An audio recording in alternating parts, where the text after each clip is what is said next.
Oi, turma, tudo bem? Estão se cuidando? Mais uma semana e mais uma aula do nosso curso de ADM. Aproveito para avisá-los que a Biase aguarda as orientações da Prefeitura. Logo, assim que recebermos algum parecer sobre a situação das aulas, entraremos em contato com vocês, tá bem? Por enquanto, permaneceremos com nossas videoaulas. E vocês não precisam se preocupar. O conteúdo abordado aqui será recapitulado nas aulas presenciais quando tudo se normalizar, ok? Não perderão nada. Então, bora para a aula. A aula de hoje será sobre contabilidade. Não irei me aprofundar muito no debate aqui na videoaula. Abordarei alguns aspectos básicos da área, assim, quando a gente retomar, falamos mais sobre o tema, tá bem? Então, vamos lá. O que é contabilidade? Contabilidade é uma ciência que estuda, registra, analisa e interpreta as variações quantitativas e qualitativas do patrimônio de uma instituição ou instituições.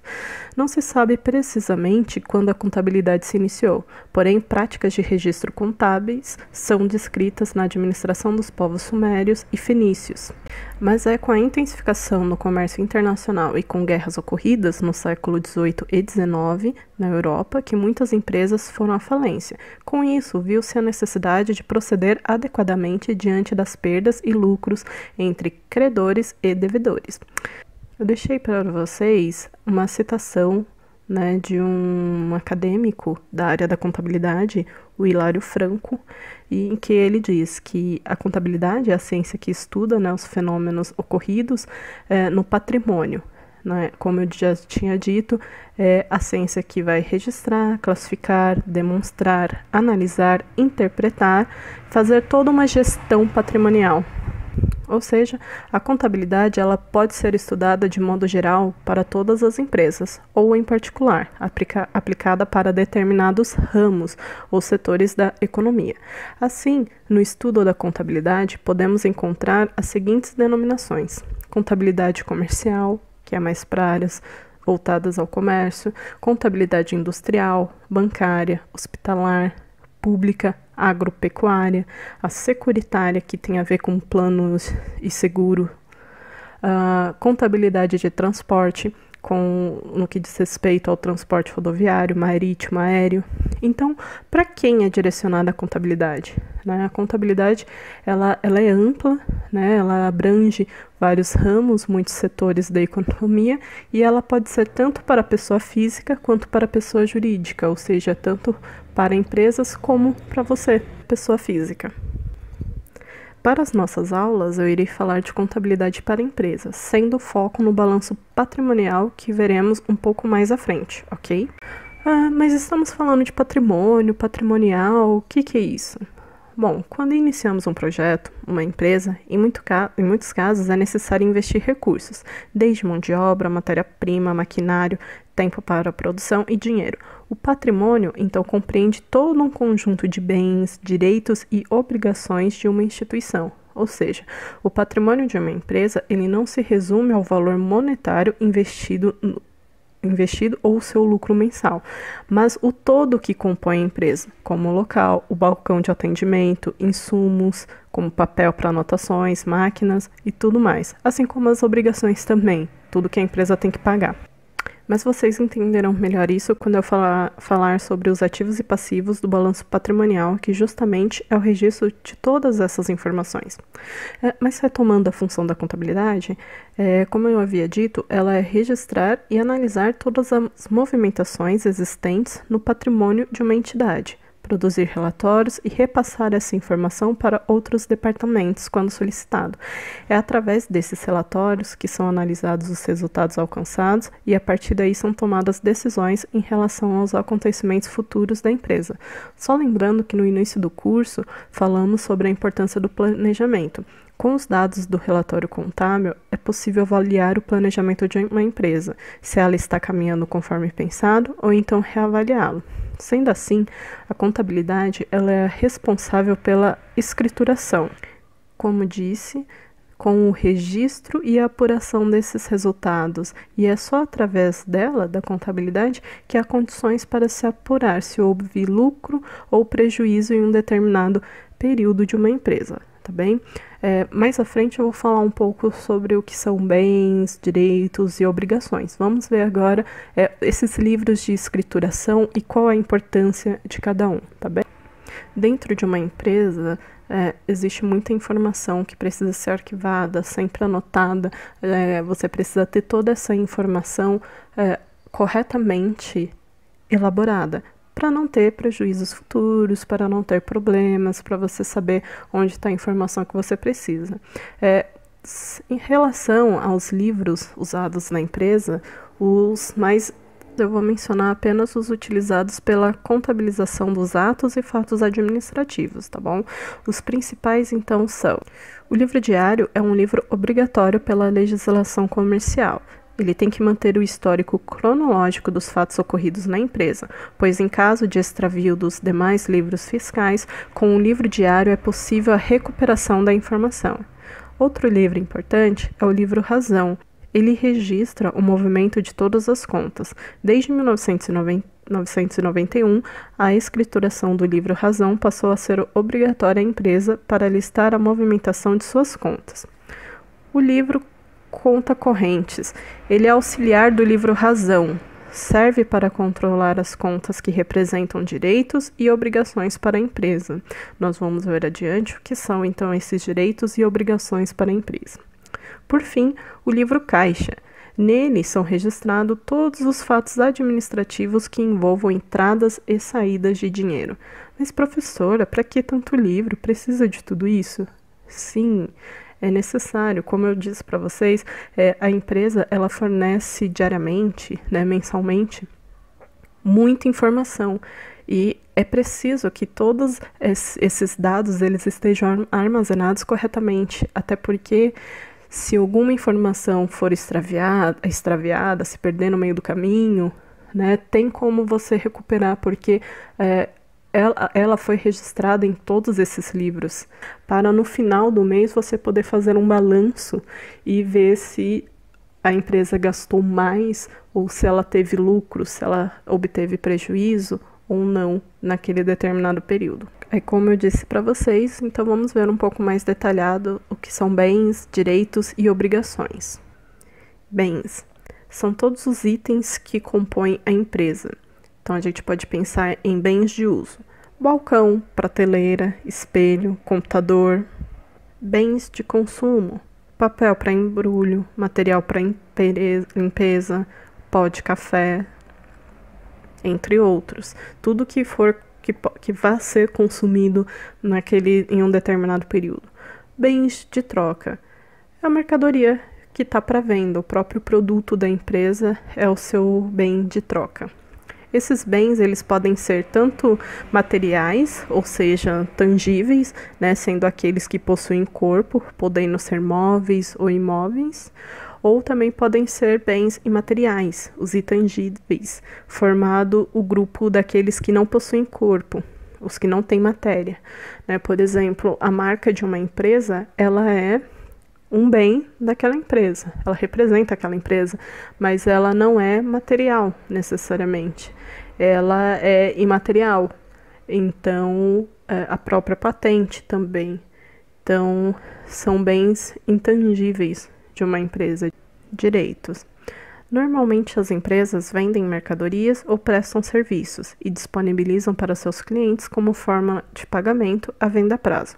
Quando isso ocorre, a empresa não recebe no ato o valor correspondente à venda, adquirindo assim o direito de receber o valor da venda no prazo determinado. Portanto, os direitos são valores a receber de terceiros, que geralmente aparecem com os nomes de duplicatas a receber, promissórias a receber, aluguéis a receber. Mas, professor, o que é duplicata? O que são promissórias?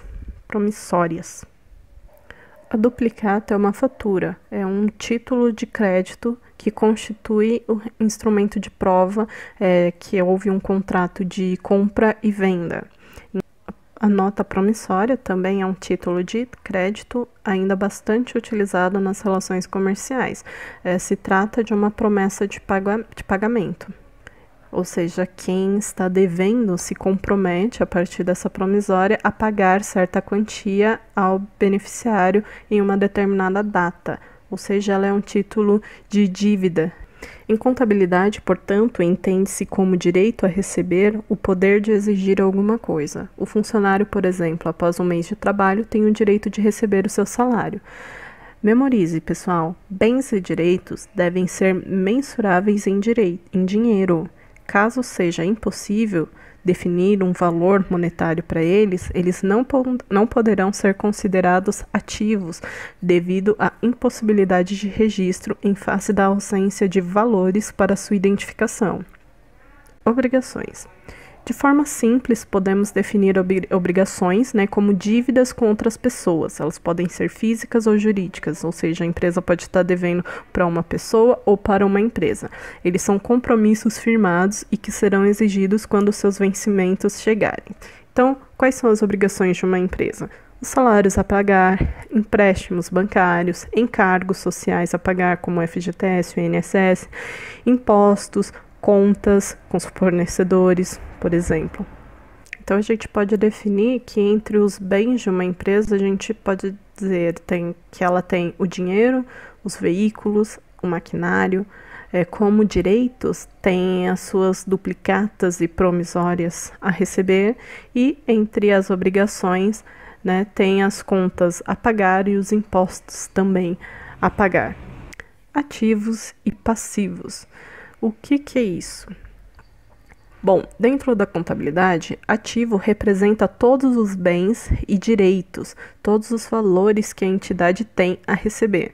Se uma empresa compra uma máquina, por exemplo, ela representa um bem de sua propriedade. Portanto, ela é um ativo, ela é algo que você tem na sua empresa. Por outro lado, se uma empresa paga determinada quantia, digamos, pela patente de uma invenção, ela passa a ter o direito sobre essa patente. Assim, essa patente representa um direito, logo também um ativo. Entre os exemplos de ativos, a gente tem carros, imóveis, terrenos, patentes, estoque de mercadorias e as duplicatas a receber, que são provenientes de venda a prazo. Talvez tenha ficado um pouco confuso, mas tenta pensar assim, eu abri uma empresa e eu tenho um espaço físico para essa minha empresa, um terreno. Então, eu não vou precisar pagar aluguel. Então, este terreno entra como um bem da minha empresa. E eu presto um determinado serviço e todos os meses eu recebo por prestar esse serviço. De novo, entram no meu direito de receber pelo serviço que eu estou prestando. Então, os ativos é tudo aquilo que pertence à empresa, desde bens como seus direitos a receber. Por outro lado, os passivos, ele representa todas as obrigações financeiras que uma empresa tem para com terceiros. É tudo que se deve, ou seja, as dívidas que ela contraiu. Assim, se uma empresa compra um carro para pagar a prazo, o carro entra como ativo na empresa, porque ele passa a ser um bem da empresa. Mas a dívida é uma obrigação, ou seja, é um passivo. Aí você teria que vocês precisam adicionar nos dois lados do balanço patrimonial, tanto no lado dos ativos como no lado dos passivos, que a empresa tem um carro como bem, mas também tem o carro como uma despesa a pagar, uma obrigação. E é justamente por isso, por ter que adicionar dentro dessa balança de ambos os lados, os ativos e os passivos, a mesma informação, ou seja, essa que eu disse do carro, que quando você faz o balanço final, ele precisa bater. Você, para pelo menos saber, se você teve lucro, não ter a anulação das suas finanças empresariais, tanto o balanço patrimonial de ativo como a parte do passivo, eles precisam bater. Então, se eu tenho um carro no valor de 20 mil reais, eu tenho uma despesa no valor de 20 mil reais. As duas são iguais. Aí entre os passivos estão, né, as duplicatas a pagar, salários, aluguéis, encargos sociais, juros, impostos a pagar. Despesas e receitas. Também é muito utilizado na área contábil essa relação. E a gente também pode, de certa forma, entendê-las como ativos e passivos, né? Bem indiretamente, mais próximo. Porque as despesas, então, ela tem a ver com todas as obrigações que a empresa tem, né? De desembolsar gastos, de pagar tudo aquilo que você comprou, você precisa pagar. Enquanto que as receitas estão relacionadas a todo o dinheiro que a organização recebe ou ela tem direito a receber de suas operações, tá bom? Patrimônio líquido representa o valor investido pelos proprietários para criar a empresa. São o capital investido pelos sócios e os lucros obtidos. A gente pode entender, então, que o patrimônio líquido, ou seja, todo o montante que compõe o patrimônio daquela empresa, ele é igual aos bens, aos direitos, menos as obrigações. Então, eu volto ao exemplo. Eu abro uma empresa e eu tenho um estabelecimento próprio para essa empresa. Então, o terreno é o meu bem, eu presto um serviço, tudo que eu tenho a receber e eu pago as minhas contas. Então, a junção de tudo isso representa todo o meu patrimônio da minha organização. E tudo isso é o meu patrimônio líquido. Como eu disse para vocês, é a demonstração que relata os bens e os direitos, que são considerados ativos, e as obrigações, que são passivos, da empresa, dando dessa forma a posição financeira do patrimônio da instituição.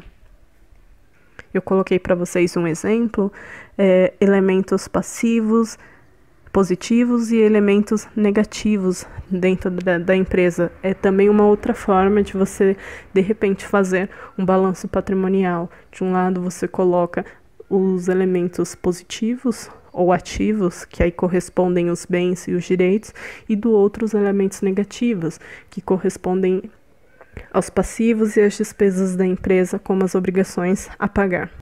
E essa demonstração ocorre no balanço patrimonial. Esse termo balanço, ele tem a ver com a balança, pois os dois lados, como eu disse para você, ativos e passivos, eles devem estar em equilíbrio com os mesmos totais. Ao final de um período, quando compararmos os valores do ativo com os do passivo, podemos obter 3 situações. São elas.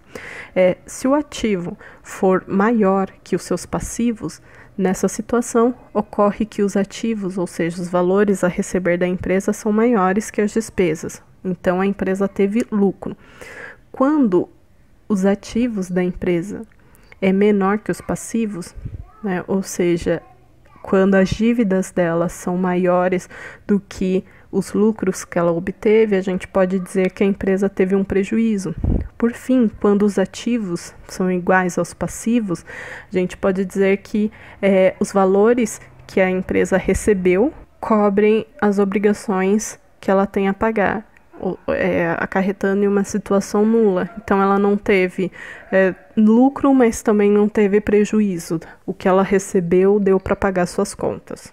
Para finalizar, razonetes são a representação gráfica em forma de T para exibir as despesas e receitas ou débito e crédito de uma empresa, de forma individual de cada conta.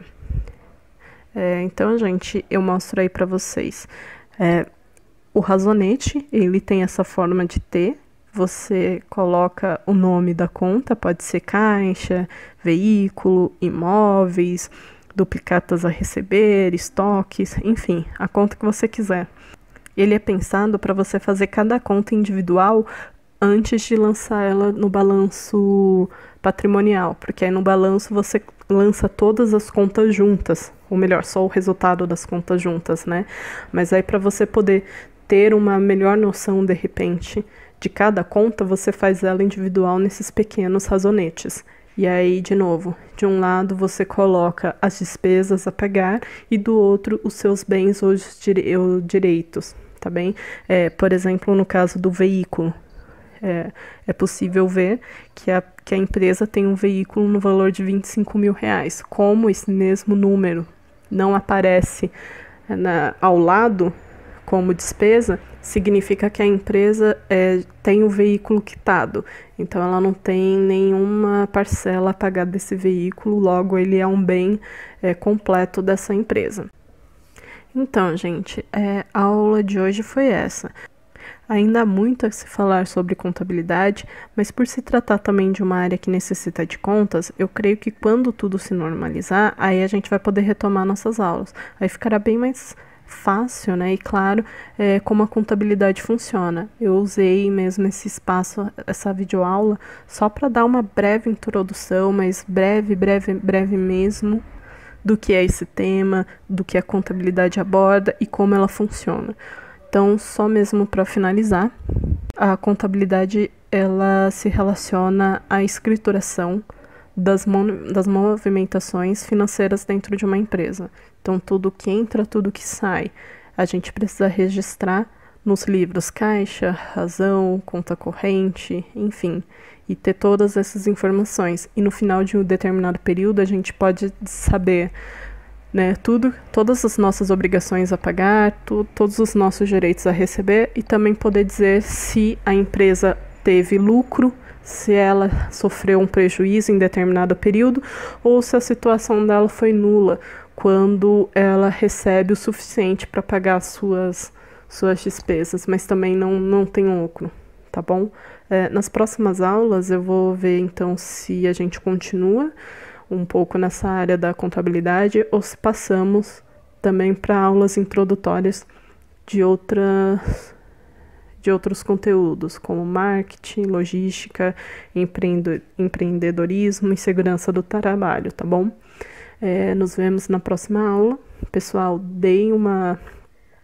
se vocês puderem, curtam o vídeo, assinem o canal e deem uma olhada nos outros vídeos aqui da Biase. Todos os professores estão fazendo com o maior carinho para vocês, tá bom? Se cuidem, até a próxima aula.